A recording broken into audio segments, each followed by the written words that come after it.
Doctor Israr کی کیا حیثیت ہے جس کے حوالے دے رہا ہوں؟ وہ اللہ اور اس کے نبی والا دین ان کے پاس نہیں ہے، لہذا ان کا درس سننے سے اجتناب کیا جائے۔ لیکن آپ ان سب کے سامنے ایک مضبوط چٹان کی طرح ڈٹے رہے اور وہ یہ بھی کہتے کہ مولوی پروفیشن اسلام میں نہیں ہے، یہ ہم نے خود بنایا ہے۔ انہوں نے کہا کہ ہر مسلمان کو اپنی بیٹی کا نکاح پڑھانا آنا چاہیے، ہر بیٹے کو اپنے والدین کا جنازہ پڑھانا آنا چاہیے اور ہر مسلمان کے پاس اتنی تعلیم ہو کہ وہ نماز پڑھا سکے۔ جبکہ دوسری طرف آپ کا وحدت الوجود کا نظریہ تھا جس کو علماء کرام نے بہت زیادہ تنقید کا نشانہ بنایا۔ حالانکہ آپ کا یہ نظریہ صوفیوں کے نظریے سے بالکل مختلف تھا، کیونکہ صوفیوں کا وحدت الوجود کا نظریہ یہ ہے کہ کائنات میں ہر چیز کی اصل حقیقت ہی اللہ کی ذات ہے، اللہ واحد ہے اور حقیقی وجود ہے، باقی تمام چیزیں اس کے وجود کا ظہور یا عکس ہیں۔ جبکہ ڈاکٹر اسرار صاحب کا نظریہ یہ تھا کہ جس طرح ہمارا علم اللہ کے مقابلے میں نہ ہونے کے برابر ہے، اسی طرح ہمارا وجود بھی اللہ کے مقابلے میں نہ ہونے کے برابر ہے۔ تمام کائنات کا مالک اللہ ہے، باقی ساری چیزیں اس کی وجہ سے قائم ہیں۔ لیکن بہت سے علماء کرام نے وحدت الوجود کے اس نظریے کو کفریہ نظریہ قرار دیا اور انہوں نے لوگوں کو کہا کہ ڈاکٹر اسرار کو سننے سے اجتناب کیا جائے، نہیں تو کافر ہو جاؤ گے۔ جبکہ ڈاکٹر اسرار صاحب نے کہا، میں نے اپنے گھر سے کوئی بات نہیں کہی، میں نے جو بات کہی جو شریعت محمدی کی بات ہے وہ کہی۔ اگر اپنی طرف سے کہی ہو، کوئی اضافہ کیا ہو تو اللہ تعالیٰ کی پھٹکار ہو مجھ پر اور لعنت ہو مجھ پر۔ لیکن اگر میں نے وہی کچھ کہا جو شریعت محمدی کا تقاضا ہے اور قرآن اور سنت کی بات ہے، تو پھر اگر مجھے کسی نے پاگل کہا اور کسی نے دقیانوسی کہا اور کسی نے اور فکرہ چست کیا تو میں اس کے لیے میں تو سمجھتا ہوں میرے لیے وہ سند ہے جو اللہ تعالیٰ کے ہاں میں جا کر پیش کروں۔ جبکہ ڈاکٹر اسرار صاحب دین اسلام کو ایک مکمل ضابطہ کے طور پر پیش کرتے تھے۔ ان کا یقین تھا کہ دنیا کے مسائل کا حل صرف خلافت کے نظام میں موجود ہے۔ انہوں نے پاکستان کے قیام کو ایک تاریخی موقع قرار دیا۔ انہوں نے بارہا یہ بات دہرائی کہ پاکستان کا قیام ایک اسلامی ریاست کے طور پر ہوا تھا، نہ کہ ایک سیکولر ملک کے طور پر۔ دوسری طرف آپ نے عرب دنیا پر بھی کڑی تنقید کی، جہاں انہوں نے دیکھا کہ خلافت کی جگہ بادشاہت اور شخصی حکومت نے لے لی ہے۔ وہ کھل کر کہتے تھے کہ اسلام نے نہ کبھی بادشاہت کو قبول کیا اور نہ ہی ملوثی حکومت کو۔ انہوں نے کہا کہ خلافت کا نظام ایک ایسا نظام ہے جو عدل و انصاف پر مبنی ہے۔ آپ نے یہ افسوس بھی ظاہر کیا کہ سب سے بڑا عذاب عربوں پر آئے گا۔ انہوں نے کہا کہ عرب دنیا جسے اللہ نے اسلام کا مرکز بنایا، جس کی زبان قرآن کی زبان ہے، جس پر سب سے پہلے اللہ کا کلام نازل ہوا، اگر وہی لوگ اپنی ذمہ داریوں سے پھر جائیں تو ان پر سب سے بڑا عذاب آئے گا۔ آپ کے اس طرح کے عرب مخالف بیانوں کی وجہ سے عرب میں بہت سارے لوگوں نے آپ کی مخالفت بھی کی، یہاں تک کہ جب عرب کے اندر آپ کے کچھ پروگرام تھے اور جب آپ سعودی عرب کے ایئرپورٹ پر پہنچے تو ان کو وہیں سے واپس پاکستان بھیج دیا گیا۔ جبکہ دوسرے نمبر پر آپ نے کہا جو عذاب آئے گا وہ پاکستان پر آئے گا۔ آپ نے کہا کہ پاکستان کا مطلب کیا؟ لا الہ الا اللہ یہ محض نعرہ نہیں بلکہ ایک عہد تھا جو برصغیر کے مسلمانوں نے اللہ کے ساتھ کیا تھا، جنہوں نے یہ کہا تھا کہ اگر ہمیں ایک آزاد خطہ ملا تو ہم قرآن و سنت کا نظام نافذ کریں گے۔ لیکن آج ہم نے نہ صرف اس وعدے کو توڑ دیا بلکہ اللہ کی نعمتوں کی ناقدری بھی کی۔ یہاں نہ قرآن کا نظام ہے نہ عدل و انصاف کا قیام۔ ہم نے دین کو ایک رسمی چیز بنا دیا جو صرف عبادت تک محدود رہ گیا۔ ڈاکٹر اسرار احمد کے پاس ایک ایسی خوبی تھی جس نے دنیا کو حیران کر دیا۔ اللہ تعالیٰ نے آپ کو حالات کو پرکھنے اور آنے والے وقت کے نشانات کو سمجھنے کی ایک غیر معمولی صلاحیت عطا کی تھی۔ ان کی گئی باتیں جو کئی برسوں پہلے کی گئی تھیں آج وہ حقیقت کا روپ دھار رہی ہیں۔ آپ نے یہ بات کہی تھی یہودیوں کا اصل ہدف وہ اقوام ہوں گی جو ان کے عالمی منصوبوں کے خلاف کھڑی ہوں گی۔ آپ نے کہا کہ ایران خطے میں ایک مضبوط طاقت ہے اور اسرائیل کے لیے کھلا چیلنج ہے، اور دوسری طرف پاکستان واحد اسلامی ملک ہے جو ایٹمی طاقت رکھتا ہے اور یہودی لابی ہمیشہ اسے اپنے منصوبوں کے لیے خطرہ سمجھتی ہے۔ اور آج ہم یہی دیکھ رہے ہیں کہ دونوں ممالک ہی مسلسل عالمی دباؤ، پابندیوں اور سازشوں کا شکار ہیں۔ یہودی اور عیسائی گٹھ جوڑ کا جو ٹارگٹ نمبر 1 ہے، ایک اعتبار سے ایران ہے، ایک اعتبار سے پاکستان۔ اور دوسری طرف ڈاکٹر اسرار صاحب نے 30 سال پہلے کہا تھا کہ طالبان ایک دن دوبارہ افغانستان پر حکمرانی کریں گے کیونکہ وہ اپنے نظریے اور مقاصد کے لیے پرعزم ہیں۔ اسی طرح افغانستان میں بھی ہوگا۔ اور اگر نمبر 2 یہ کہ اگر ایسا ہو جائے کہ وہاں پر بدامنی کی شکل پیدا ہو جائے تو اس کے رد عمل میں پھر طالبان یاد آئیں گے اور انشاءاللہ اس کے نتیجے میں پھر طالبان کی حکومت دوبارہ وہاں قائم ہو جائے گی۔ اور آج ہم دیکھ رہے ہیں کہ طالبان نہ صرف اقتدار میں ہے بلکہ عالمی سطح پر اپنی شناخت بنا رہے ہیں، اور ان کی یہ بات درست ثابت ہوئی۔ انہوں نے یہ بھی کہا تھا کہ مڈل ایسٹ ایک بڑی جنگ کا مرکز ہوگا اور یہ جنگ دنیا کے مختلف ممالک کو اپنی لپیٹ میں لے لے گی۔ اور آج ہم دیکھ رہے ہیں کہ اسرائیل اور فلسطین کا تنازع شدت اختیار کر رہا ہے۔ آپ نے کئی سال پہلے کہا تھا کہ بھارت میں ایک انتہا پسند ہندو جماعت بی جے پی اقتدار میں آئے گی اور ایک بڑی میجورٹی کے ساتھ جیتے گی۔ آپ نے یہ اس وقت کہا تھا جب بی جے پی کانگریس کے سامنے ایک معمولی سی جماعت تھی۔ اگر جس رفتار سے بی جے پی آگے آئی ہے، اگر اس کو پیش نظر رکھے تو نیکسٹ اسٹیپ کیا ہوگا؟ ایبسولوٹ میجورٹی والی حکومت اس کی آئے گی۔ اور ان سب سے بڑھ کر انہوں نے پاکستان کے مستقبل کے بارے میں بھی بتایا تھا کہ اگر پاکستان نے اپنے قیام کے مقصد کو فراموش کیا اور اسلامی نظام نافذ نہ کیا تو یہ ملک آزمائشوں کا شکار ہوگا، کرپشن اور ناانصافی عروج پر ہوگی، سیاست اور معیشت غیر مستحکم ہوگی، عوام بدحالی کا شکار اور ملک عالمی طاقتوں کے دباؤ میں ہوگا۔ دنیا کی منافق ترین قوم ہے مسلمانان پاکستان۔ کیا پاکستان کے خاتمے کی الٹی گنتی شروع ہو چکی ہے؟ اور میرا جواب تھا اٹس اے بگ یس۔ ہاں، پاکستان کے خاتمے کی الٹی گنتی شروع ہو چکی ہے۔ ایک یہ کہ پاکستان اپنا ریشنلے کھو چکا ہے، یہ تو بنا تھا اسلام کے نام پر، اور آج ان کی ایک ایک بات سچ ثابت ہو رہی ہے۔ سال 2001 امریکہ کو افغانستان کے خلاف پاکستان کی ایئر بیسز کی ضرورت تھی، جس کی وجہ سے انہوں نے مشرف سے بات کی کہ ہمیں اجازت دی جائے۔ اب مشرف نے یہاں پر ایک چلاکی کھیلی، اس کو پتا تھا کہ اگر میں نے اجازت دے دی تو یہ قوم مجھے معاف نہیں کرے گی، اسی لیے انہوں نے علماء کرام کی آڑ میں فیصلہ کرنے کا سوچا۔ اس نے سوچا کہ اگر میں علماء کرام کی ایک کمیٹی بناؤں گا تو وہ فیصلہ تو ہاں ہی کریں گے، تو اس سے مجھے جو ہے وہ حفاظت مل جائے گی اور ایک پولیٹیکل کور بن جائے گا۔ 16 سپتمبر 2001 کو مشرف نے ایک اجلاس بلوایا جس میں انہوں نے ملک بھر کے علماء کو مدعو کیا اور ان مشائخ کو بلوایا جو لوگوں میں مقبول تھے، یہاں تک کہ انہوں نے ڈاکٹر اسرار صاحب کو بھی دعوت دی ہوئی تھی۔ سارے کے سارے مشرف کے ساتھ ایک راؤنڈ ٹیبل پر بیٹھے ہوئے تھے اور ڈاکٹر اسرار مشرف کی بالکل ساتھ والی کرسی پر بیٹھے ہوئے تھے۔ مشرف نے بات شروع کی کہ امریکہ نے مجھے کہا ہے کہ افغانستان کے معاملے میں یا تو آپ ہمارے ساتھ ہیں یا ہمارے دشمن ہیں، اگر ہم نے ان کو ایئر بیسز نہ دی تو ہم پر حملہ کر دے گا۔ تو مشرف نے ان سب علماء سے ایک ایک کر کے پوچھنا شروع کر دیا، سب کا جواب ایک ہی تھا کہ اگر تو امریکہ نے حملہ کیا تو یہ تو پاکستان کے حق میں نہیں ہے، ہم سب مارے جائیں گے، تو پاکستان کا مفاد تو اسی میں ہے کہ امریکہ کو ایئر بیسز دے دی جائیں۔ مشرف خوش ہو رہا تھا کہ یہ سب تو میرے ہی خیال کی باتیں کر رہے ہیں اور اب میرے پاس ایک مضبوط پولیٹیکل کور ہے، میرے پاس ایک جواز ہے، میں لوگوں کو بتاؤں گا کہ میں جو ہے کیوں میں نے اجازت دی۔ لیکن دوسری طرف مشرف کے ساتھ بیٹھے ڈاکٹر اسرار احمد ان کی ساری باتیں سن رہے تھے اور ان کو ان کے اوپر غصہ آنا شروع ہو گیا۔ پھر ڈاکٹر اسرار احمد صاحب نے کھڑے ہو کر ایک ایسا بیان دیا کہ سارے کے سارے لوگ حیران ہوئے۔ آپ نے مشرف کی طرف مخاطب ہو کر کہا کہ اگر آپ نے آج طالبان کے خلاف امریکہ کا ساتھ دیا تو ایک چیز تو یہ ہے کہ یہ عدل و انصاف کے خلاف ہوگا اور دوسری چیز یہ غیرت کے خلاف ہوگا۔ ہم نے ماضی میں طالبان کی مدد کی تھی اور آپ صرف ایک دھمکی پر ان سے پیٹ پھیر لیں گے؟ آخر غیرت بھی کسی شے کا نام ہے، یہ اللہ کے دین اور رسول کے خلاف بغاوت ہوگی، کیونکہ ایک مسلم ملک کے خلاف ایک غیر مسلم ملک کی مدد کرنا اسلام سے بغاوت ہے۔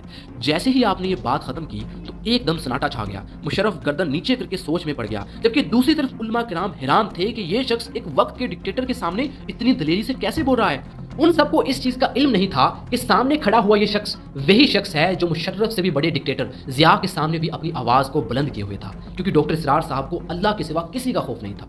میں نے کہا دیکھیے صدر صاحب، اگر آپ نے اس وقت طالبان کے خلاف امریکہ کا اعلی کار بننا پسند کیا، میں نے کہا یہ اللہ کے اور دین کے اسلام کے خلاف بغاوت ہوگی، اور صرف ایک دھمکی پر آپ ان سے پیٹ پھیر لیں، آخر غیرت بھی کسی شے کا نام ہے۔ مشرف نے دبی ہوئی آواز میں کہا کہ اگر ہم امریکہ کو ایئر بیسز دیں گے تو ہمارے کشمیر کا مسئلہ حل ہو جائے گا، ہمارے ایٹمی اثاثے محفوظ رہیں گے اور ہم اس وقت کسی خطرے سے دوچار نہیں ہوں گے۔ تو ڈاکٹر اسرار صاحب نے کہا کہ آپ کی تینوں باتیں ٹھیک ہیں، لیکن یہ عارضی ہے، بہت جلد آپ کی باری بھی آ کر رہے گی، کیونکہ ان تمام واقعات کے پیچھے اصل سازش اسرائیل کی ہے، امریکہ کی نہیں۔ اسرائیل کا سب سے بڑا ٹارگٹ پاکستان ہے، اور آج ڈاکٹر اسرار صاحب کی وہ بات سچ ثابت ہو رہی ہے کہ ہم نے امریکہ کی مدد کر کے اپنے ہی پیر کے اوپر کلہاڑی ماری ہے۔ ڈاکٹر اسرار احمد صاحب کی زندگی اس بات کا ثبوت تھی کہ جو شخص اپنے قول اور عمل میں یکساں ہو وہی لوگوں کے دل جیت سکتا ہے۔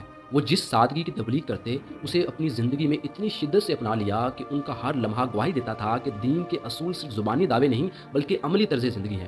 ڈاکٹر اسرار صاحب تنظیم کے دیے ہوئے کوارٹر میں رہ رہے تھے۔ آپ کے پاس ایک مکان تھا جس کو بیچ کر آپ نے ایک پلاٹ خریدا اور وہاں پر اپنے 4 بیٹوں کے لیے 4 کوارٹر بنائے۔ آپ کے پاس کوئی ایسٹس نہیں تھے، کوئی زمین جائیداد نہیں تھی، اور یہاں تک کہ آپ کی اپنی کتابیں، ویڈیوز اور آڈیو سے جو پیسے ملتے وہ تنظیم کے پاس چلے جاتے۔ آپ نے ان میں سے 1 روپیہ نہیں لیا۔ میرے نام پر، میری بیوی کے نام پر 1 پیسے کی جائیداد نہیں، کسی کمپنی کا کوئی 1 پیسے کا حصہ نہیں۔ میں نے ان کو اپنی شعوری زندگی میں کبھی دنیا کماتے ہوئے نہیں دیکھا۔ میری میراث صرف علم اور فکر ہے اور کچھ نہیں، میری کوئی جائیداد نہیں جو میری اولاد میں تقسیم ہونے والی ہو، میرا کوئی بینک بیلنس نہیں جس کی تقسیم میں سوال پیدا ہو۔ آپ جس کمرے میں سوتے وہاں پر کھڑکیوں کے پردے بھی ایک جیسے نہیں تھے، کمرے میں ایک سادہ سا بیڈ تھا جس پر لیٹ کر آپ سو جاتے۔ آپ کے بیٹے کہتے ہیں کہ آپ اکثر قرآن کی تلاوت سنا کرتے، وہ شیخ محمود خلیل الحسری کی آواز لگا کر سنتے اور لیٹ جاتے۔ جب گھر والے تکیے کو دیکھتے تو پورا تکیہ آنسوؤں سے بھرا ہوا ہوتا۔ آپ کی خوراک بہت سادہ تھی، جب گھر میں کھانے پینے کو کچھ نہیں ہوتا تو آپ لہسن کی چٹنی سے روٹی کھاتے۔ ڈاکٹر اسرار صاحب بہت زیادہ بیمار رہنے لگ گئے تھے، ان کے لیے تمام ذمہ داریوں کو سنبھالنا آسان نہیں تھا۔ انہوں نے اپنا کام اپنے بیٹوں میں بانٹ دیا اور کہا کہ اب سے میرا درس میرا بیٹا عارف رشید جاری رکھے گا۔ یہ درس الحمدللہ ثم الحمدللہ ثم الحمدللہ جاری رہے گا۔ میرا یہ درس آئندہ جو ہے عزیزم ڈاکٹر عارف رشید جاری رکھیں گے۔ ڈاکٹر اسرار صاحب کو اب بہت سارے مرض لاحق ہو چکے تھے۔ آپ ڈائبٹیز کے مریض تھے، بلڈ پریشر کے مریض تھے، آپ کو کمر درد کا مسئلہ رہتا، آپ کے گھٹنوں کا آپریشن ہو چکا تھا، آپ کھڑے نہیں رہ سکتے تھے اور نہ ہی زیادہ دیر بیٹھ سکتے تھے، لیکن آپ نے ہمت نہیں ہاری، آپ لگے رہے۔ آپ روزانہ کی بنیاد پر درس قرآن دیتے۔ ان سب بیماریوں کے باوجود آپ کا لہجہ بالکل اس طرح گرج والا ہوتا جس طرح پہلے تھا۔ آپ نے اپنی زندگی کے آخری دنوں میں اپنی تقریروں میں ایسی باتیں کی کہ لوگوں کو محسوس ہوا کہ شاید ڈاکٹر صاحب ہم سے آخری دفعہ خطاب کر رہے ہیں۔ ابھی بھی آپ کے اندر امت کے لیے درد تھا۔ آپ نے اپنی آخری سانس تک لوگوں کو قرآن کی تعلیم دی، یہاں تک کہ آپ رو پڑے۔